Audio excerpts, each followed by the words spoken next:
Admittedly, it's been a slow year for games, as many recent announcements are not coming until 2015. Yet, next gen is starting to blossom, as most of us are now starting to feel rather encouraged to jump aboard, unless I'm just alone on that one. This list was rather difficult to draw up, as I don't particularly feel inspired for the rest of 2014. But if your game isn't on this list and you're about to comment why, it's probably because you didn't produce this video. So make sure to share your thoughts below, or even make a video of your own and send it to me. Remember, this list is entirely subjective, because as the old saying goes, great minds never think alike. Number 5, Destiny. Okay, I'll come out with it. I wasn't a fan of Halo, but put your pitchforks down because Destiny does have the interesting premise of being an expansive universe where players can develop their characters continually over the next several years. Supposedly. There seems to be a real urge to explore various regions of its world in order to gain new equipment, upgrade your character, and discover new weapons. I want to be open to new experiences, and if you're familiar with this channel, you'll know I'm a lone wolf when it comes to games. Well, loner might be deemed more appropriate. Number 4, Middle-earth: Shadow of Mordor. Again, I'm not a big fan of Lord of the Rings, but put your hobbits down because the persistent hierarchy mechanic looks to make this game engaging and distinctive.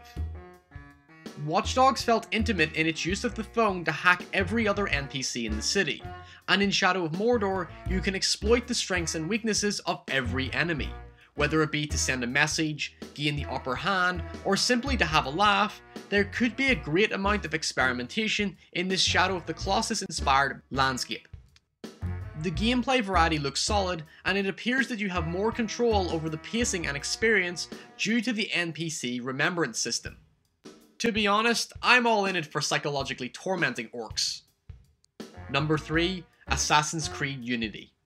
Last year I called Black Flag the rejuvenation of a long-winded franchise which had become repetitive, contrived, and outdated in its design.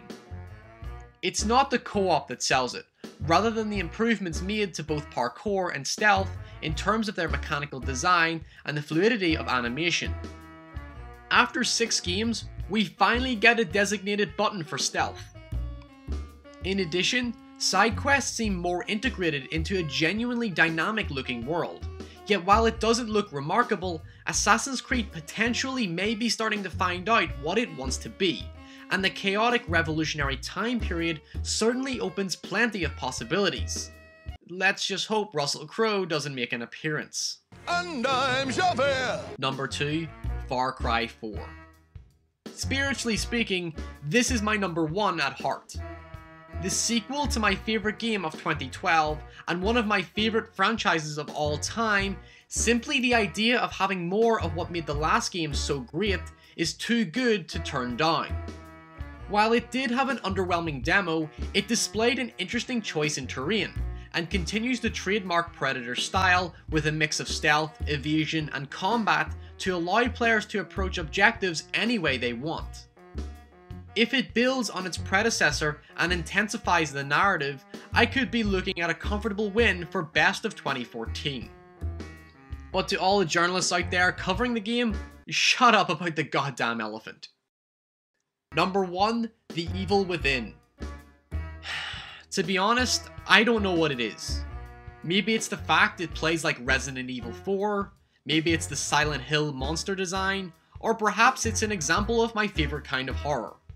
The horror of the unknown or unimaginable, the grotesque, deformed creatures, the ones with subtlety, and even those that look like they've come straight from the mind of Clive Barker.